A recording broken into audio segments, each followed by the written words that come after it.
Hello students, welcome to my learning channel M edge innovative.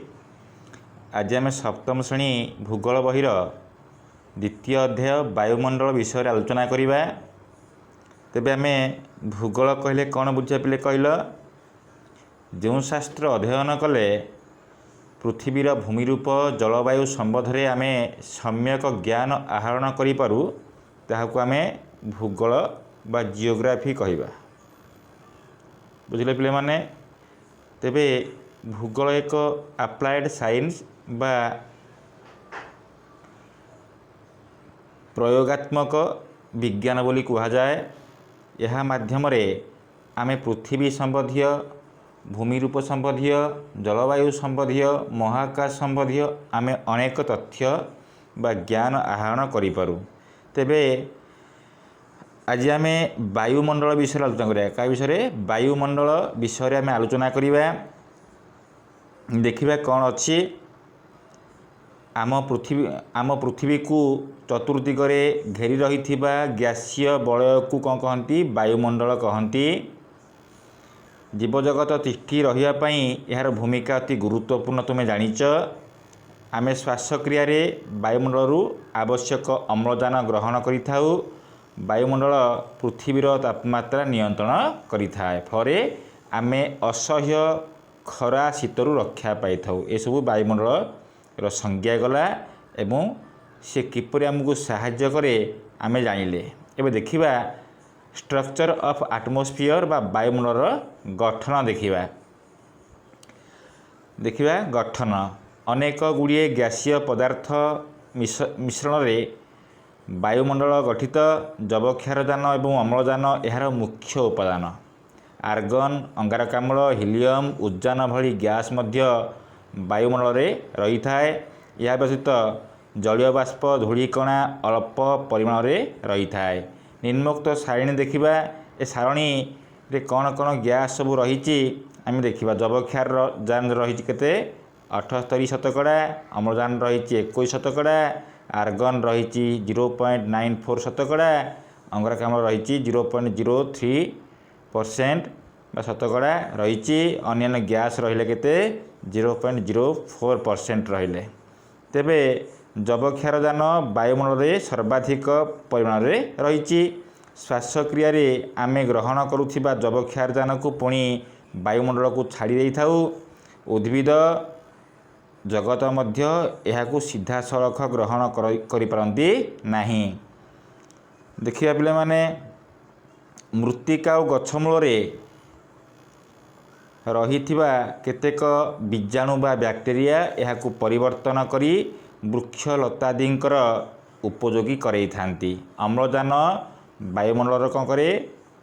द्वितीय मुख्य gas अटे।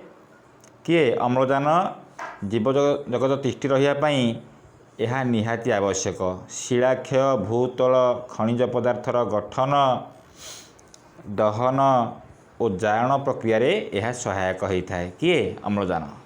जीवजगत श्वासक्रिया वायुरु अम्लजान ग्रहण करिथांती। ये गला द्वितीय गैस किए? अम्लजान कार्यक्रम। देखिए तापरे वृक्षलता आदि खाद्य प्रस्तुति समय अंगारकाम्ल व्यवहार करथांती। को माने? वृक्षलता। वायुरे अंगारकाम्ल बाष्प अति कम परिमाण थाए। सौररश्मि और भूपृष्ठरु विकृत ताप को यह धरी रखिपारे। फल वायुमंडल निम्न स्तर तापमात्रा नियंत्रित होता है। प्राणी जगत तिष्ठि रहियापाई यही गैस निहाती आवश्यक। को गैस? कार्बन डाइऑक्साइड बा अंगारकाम्ल गैस। तेबे वायुमंडल भिन्न भिन्न परिमाणर जलीय बाष्प और धूलिकणा रही थाए। मेघ सृष्टि तथा पाणीपाग को प्रभावित करिबारे एमानकर भूमिका अत्यंत गुरुत्वपूर्ण अटे। तेबे आम पढ़िले जबक्षारजान बा नाइट्रोजेन अधिक परिमाण रही वायुमंडल केते 78% ता कार्य जानिले। तापरे ऑक्सीजन बा अम्लजान संबंध पढ़िले ता कार्य जानिले। तापरे पढ़िले अंगारकाम्ल गैस तार कार्य मध्य आमे जानिले। देखिबा वायुमंडल विभिन्न स्तर कौन पढ़ा? स्तर विषय पढ़ा। तेबे समुद्र पृष्ठरु प्राय 1600 किलोमीटर उच्चता पर्यंत वायुमंडल व्यापी रही। वायुमंडल तापमात्रा को भित्ति करी वायुमंडल को 5 गोटी स्तर में विभक्त कराଯାଇଛି केतोटी 5 गोटी स्तर में विभक्त आम करिचे सेगुड़ी कौन कौन ना 1 रे ट्रोपोस्फियर 2 रे स्ट्राटोस्फियर 3 रे मेसोस्फियर 4 रे थर्मोस्फियर 5 रे एक्सोस्फियर। तेबे आम गोटी गोटी करी स्तर विषय में पढ़ा। प्रथम स्तर किए रहिला ना ट्रोपोस्फियर रहिला। ट्रोपोस्फियर संबंध में आम आलोचना करिबा। देखिबा ट्रोपोस्फियर वायुमंडल सर्वनिम्न स्तर। यही स्तरटी पृथ्वी को लगी रही। यार हाराहारी उच्चता केते होची ना 12 किलोमीटर। तेबे मेरु अंचल यार उच्चता प्राय 8 किलोमीटर एवं विषुव अंचल प्राय 16 किलोमीटर। हेले हाराहारी उच्चता केते हला ना 12 किलोमीटर। तेबे जीवजगत पाई एही स्तरटी अत्यंत गुरुत्वपूर्ण। जलवायु और पाणीपाग संबंधी समस्त घटनावली यथा वृष्टिपात तुषारपात कुहुड़ी कुआपथर वृष्टि आदि यही स्तर में ही घटी थाए। तापर देखिबा ट्रोपोस्फियर उपरू कौन अच्छी स्ट्राटोस्फियर अवस्था। यह प्राय 50 किलोमीटर उच्चता पर्यंत व्यापी रही। विश्ववृत्त तुलन में मेरु अंचल यही स्तर विस्तार अधिक। यही स्तर में धूलिकणा और जलीय बाष्प न थाए तेणु मेघ बा जलवायु संबंधी घटना एठारे संगठित हुए नहीं। विमान चलाचल पाई यह एक अनुकूल स्तर कौटा ना स्ट्राटोस्फियर। यही स्तर निम्नांश ओजोन गैस रही जोटा आम कहे O3 ओजोन गैस रही। यह आमको सूर्य ठारू आसुथिबा क्षतिकारक रश्मि जोटा आम अल्ट्रा भायोलेट रे कहूचे अति बैगणी रश्मि ठारू आमको रक्षा करि थाए कोडा स्ट्राटोस्फियर। तापर पे आलोचना करिबा स्ट्राटोस्फियर ऊपर को रही मेसोस्फियर। यह प्राय 80 किलोमीटर उच्चता पर्यंत व्यापी रही। केते रही 80 किलोमीटर उच्चता पर्यंत व्यापी रही।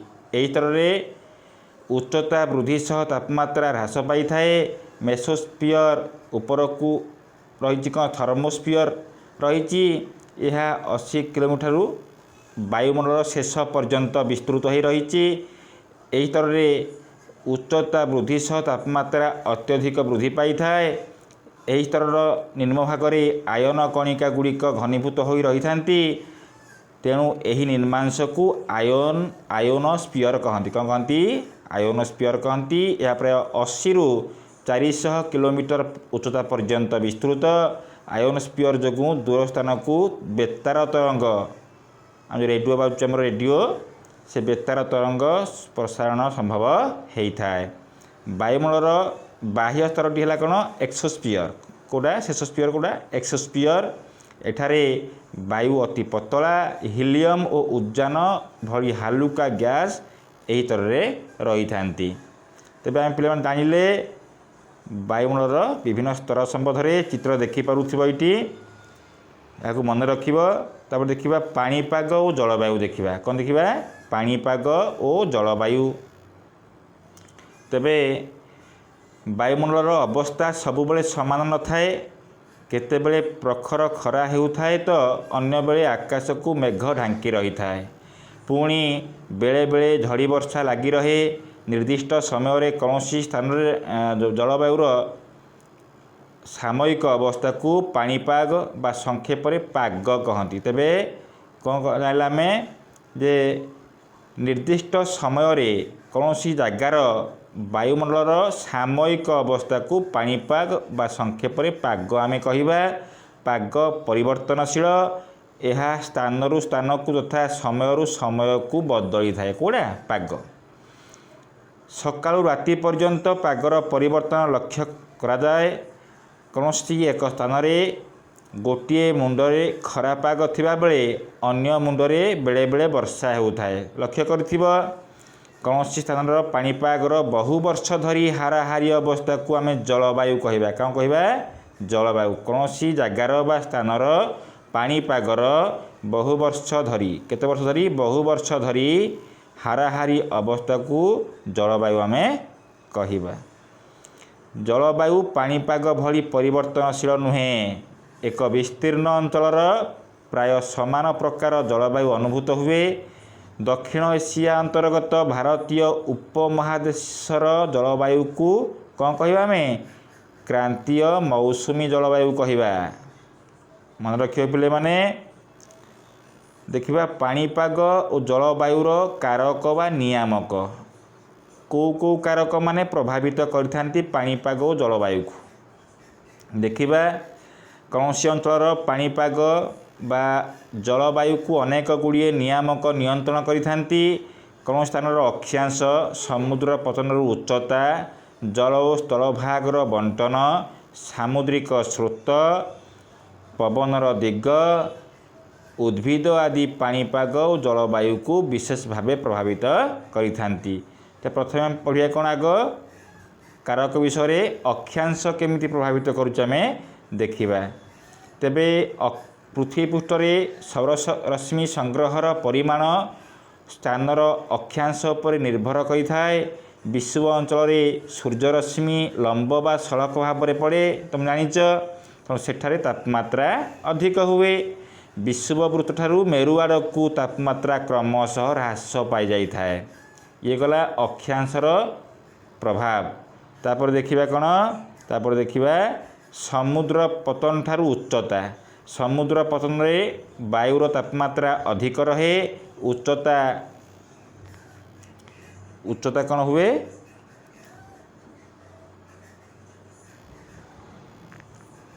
बढ़िया संगे संगे उच्चता बढ़िया संगे संगे कौन हुए पिले माने कहल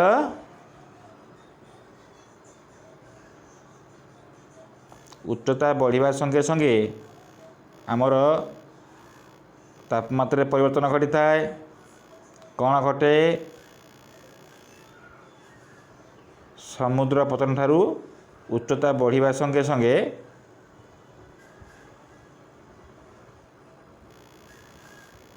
देख पिले माने समुद्र पतन रे वायुर तापमात्रा अधिक रहे। उच्चता बढ़िया सह तापमात्रा ह्रास पाई थाए। एही कारणरू मालभूमि तथा उच्च पर्वत गुड़िकर जलवायु शीतल। सेहीपरि समुद्र पतन रे वायुर घनता अधिक रही थाए। तेणु वायु चाप मध्य अधिक रहे। उच्चता वृद्धि सह वायु पतला हो जाए फल वायु चाप ह्रास पाई थाए। बुझले पिले माने एबे देखिबा जलवायु जल और स्थलभागर बंटन।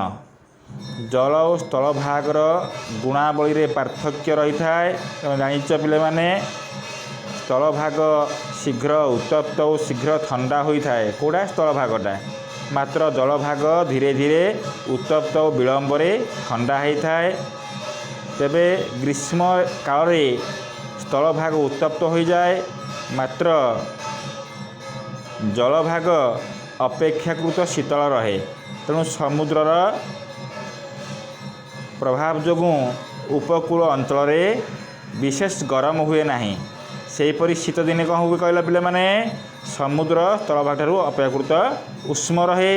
यार प्रभाव रे उपकूल अंचल विशेष शीत अनुभूत हुए नहीं।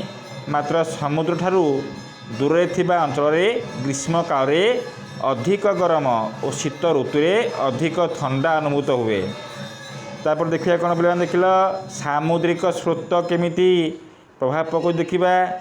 सामुद्रिक स्रोत उष्म बा शीतल होता है। किए सामुद्रिक स्रोत उष्म स्रोत उपकूल अंचल जलवायु अपेक्षाकृत उष्म रहे। सेहीपरि शीतल स्रोत प्रभाव पड़ुथिबा उपकूल अंचल जलवायु शीतल रही थाए। तापर कारक कौन है ना पवनर दिग देखिबा। पवनर दिग जलवायु पाणीपाग को विशेष भाव प्रभावित करिथाए। वायु समुद्र रु स्थलभाग को प्रभावित होउथिबा अधिक जलीय बाष्प ग्रहण करिथाए। यह वृष्टिपात कराए। मात्र स्थलभाग रु जलभाग को प्रवाहित जलवायु बा वायु शुष्क रहे। तेणु यह वृष्टिपात करि पारे नाही। तापर देखिबा कौन देखिले पिले माने उद्भिद केमिति प्रभावित कर देखिबा।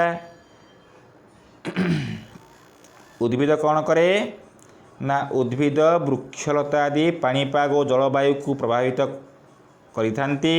घंच जंगल थिबा अंचल सौरताप कम होता है। सूर्य किरण भूमि रे न पड़ू सेठारे भूमि आर्द्र रहे। वृक्षलता आदि वायुमंडल को अधिक जलीय बाष्प फेराई थांती, तेणु अधिक वृष्टिपात होता है। वृष्टिपात कम थिबा अंचल बा मरु अंचल सूर्यरश्मि सीधा सड़क भूमि रे पड़ी थाए, फल तापमात्रा वृद्धि पाई थाए। वायु शुष्क रहूथिबारु ए अंचल वृष्टिपात कम होता है। ये गला उद्भिद मानकर प्रभाव। तबे आमे जानिले एई कारक गुड़िकर पाणीपाग और जलवायु उपर किभली प्रभाव पकई थांती। देखिबा वायु जलवायुर उपादान कौन देखिबा जलवायुर उपादान देखिबा सौराभिताप वायु तापमात्रा वायु चाप वायु प्रवाह वायुर आर्द्रता मेघ वृष्टिपात आदि जलवायुर उपादान अटंती। तेबे ये उपादान गुड़िक संबंध में आम आलोचना करिबा। प्रथम पढ़िबा सौराभिताप कौन। सूर्य सकल शक्तिर आधार आम जानिचे पिले माने। पृथ्वी और तार वायुमंडल पाई समस्त शक्ति सूर्य ठारू आसी थाए। पृथ्वी रे संगृहित सौररश्मिर परिमाण को आम सौराभिताप कहिबा। कौन कहिबा पृथ्वी रे संगृहित सौररश्मिर परिमाण को सौराभिताप कहिबा। यार परिमाण साधारण भाव विश्वरेखा ठारू मेरुआड़ को ह्रास पाई थाए। तेबे ऋतु भेदरे एथिरे व्यतिक्रम देखा जाए। बुझिल पिले माने। तापर देखिबा वायुर तापमात्रा देखिबा। आमे प्रतिदिन अनुभव करुथिबा उष्णता ही वायुमंडल तापमात्रा।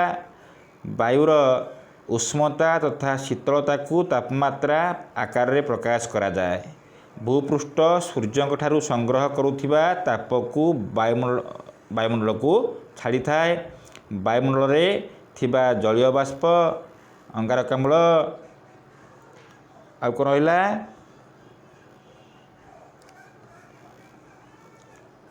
अंगारकाम्ल उद्जान आर्गन यही सबू कौन गैस थांती। यही गैस गुड़िक कार्य कौन आम जानिचे। तेबे आम देखिबा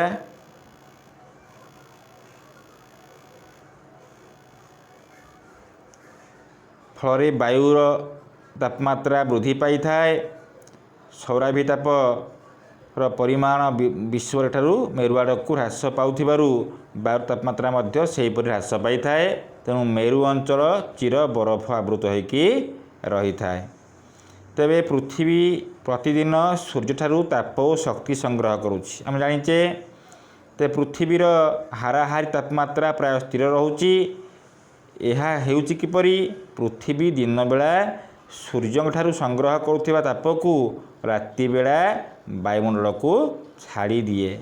वायुमंडल यही शक्ति महाशून्य को चली जाए। सुतरां शक्ति संग्रह शक्ति विकिरण मध्य समता रहे। यह पृथ्वीर ताप बजेट कहती। कौन कहती ताप बजेट आम कहिबा। प्रतिदिन वायु तापमात्रा रे धारावाहिक ह्रास वृद्धि लक्ष्य करा जाए। दिन बेला यह क्रमशः वृद्धि पाई अपराह्न सर्वाधिक और राति रे क्रमशः ह्रास पाई भोर समय को सर्वनिम्न रे पहुँचे। तापमात्रार यही दैनिक ह्रास वृद्धि को दैनिक तापचक्र कहती। कौन कहती दैनिक तापचक्र आम कहिबा। दैनिक सर्वोच्च और सर्वनिम्न तापमात्रार व्यवधान को आम कौन कहिबा दैनिक ताप व्यवधान कहिबा। कौन कहिबा दैनिक ताप व्यवधान आम कहिबा। सेहीपरि वार्षिक भित्तिर ग्रीष्म ऋतु रे सर्वाधिक एवं शीत ऋतु रे सर्वनिम्न तापमात्रा अनुभूत हुए। वर्षक मध्य तापमात्रा क्रमशः ह्रास वृद्धि को वार्षिक तापचक्र कहती। कौन कहती वार्षिक तापचक्र कहती। वर्षर उष्णतम एवं शीतलतम मासद्वय हाराहारी तापमात्रार व्यवधान को वार्षिक ताप व्यवधान कहवा। मन रखिए बोले माने थर्मोमीटर बा तापमान यंत्र द्वारा वायुर तापमात्रा आम मापिपर। पृथ्वी पृष्ठ सौररश्मि पतनर परिमाण विश्वरेखाठू मेरु आड़क कम हुए। यह दृष्टि रखी पृथ्वी को 5टी तापमंडल आम विभक्त करवा। केतोटी 5 गोटी तापमंडल आम विभक्त करवा। अक्षांश रेखा द्वारा तापमंडलर सीमारेखा निर्धारण आम करिपरिबा। तेबे देखिबा उत्तर गोलार्ध। देख चित्र देख पिले माने एटा होची कोन विश्व रेखा जार अक्षांश केते 0 डिग्री उत्तर है कौन कर्कट क्रांति 23 अधे डिग्री उत्तर लिखाई। एपटे है मकर क्रांति 23 अधे दक्षिण। तापरे है कौन सुमेरु वृत्त को 66 अधे उत्तर। यहाँ हूँ कुमेरु वृत्त 66 अधे दक्षिण। तापर उत्तर मेरु दक्षिण मेरु रही। तेबे सी कहूँ उत्तर गोलार्धर 23 अधे डिग्री समाक्ष रेखा दक्षिण गोलार्धर 23 अधे डिग्री समाक्ष रेखा मध्य सूर्य किरण लंब भाव पड़े। तेणु एठारे अत्यधिक ताप अनुभूत बा गरम अनुभूत हुए। ए अंचल को ग्रीष्ममंडल बा उष्ममंडल आम कहवा। कर्कट क्रांति और मकर क्रांति मध्य अवस्थित ए अंचल को क्रांतिमंडल मध्य कहवा। कौन कहवा पे माने क्रांतिमंडल आम कहवा। देख 23 अधे डिग्री उत्तर कर्कट क्रांति 23 अधे डिग्री दक्षिण मकर क्रांति। यही दुई अंचल मध्यवर्ती अंचल को आम ग्रीष्ममंडल कहवा। कारण सूर्यंकर किरण ये लंब भाव में पड़ुछि। तापर देखिबा कर्कट क्रांति ठारू सुमेरु वृत्त 66 अधे उत्तर और मकर क्रांति ठारू कुमेरु वृत्त 66 अधे दक्षिण मध्य तिर्यक सूर्यकिरण पड़े। ए अंचल अधिक गरम बा अधिक शीत अनुभूत हुए नहीं। ए अंचल उत्तर और दक्षिण गोलार्धरे यथाक्रमे उत्तर नातिशीतोष्ण और दक्षिण नातिशीतोष्ण भाव परिचित। देख पिले माने कर्कट क्रांति ठारू उत्तर को आ सुमेरुर दक्षिण को जो अंचल रही ये अंचल एवं सेमिति दक्षिण भाग में कौन अच्छी मकर क्रांति ठारू दक्षिण को कुमेरु उत्तर को जो अंचल रही ये अंचल कौन हुए सूर्यंकर तीर्य किरण पड़े। ये अधिक गरम बा शीत अनुभूत हुए नहीं। तेणु कौन कहवा उत्तर नातिशीतोष्ण मंडल कह दक्षिण नातिशीतोष्ण मंडल आम कहवा। तेबे 66 डिग्री अधे उत्तर को जो अंचल रहा 66 डिग्री अधे दक्षिण जो अंचल रहा एगुड़ कौन कहवा। एगुड़ आम कौन कहवा एगुड़ आम कहवा मेरु अंचल कहवा। एठारे अधिक तिर्यक भाव में सूर्यकिरण पड़े। यही अंचल वायु तापमात्रा कम हेतु भूमि बरफाच्छन्न हो रहे। यही अंचल को उद्भिदर उत्तर और दक्षिण गोलार्धरे यथाक्रमे उत्तर हिममंडल आउ दक्षिण हिममंडल आम कहवा। देख यहाँ हूँ उत्तर हिममंडल यहाँ हूँ दक्षिण हिममंडल। तो पिले माने आज ये थाऊ। आगामी क्लास रे आमे आउ किछि अधिक जानिबा। जदि भिडियोटी भल लगिला तेबे लाइक सब्सक्राइब और शेयर करिया पई भूलिबे नाही। और जहाँ संदेह रहउची मते कमेंट माध्यम रे क्वेश्चन पचारि पारिबे। मु तार सॉल्यूशन देबी। धन्यवाद।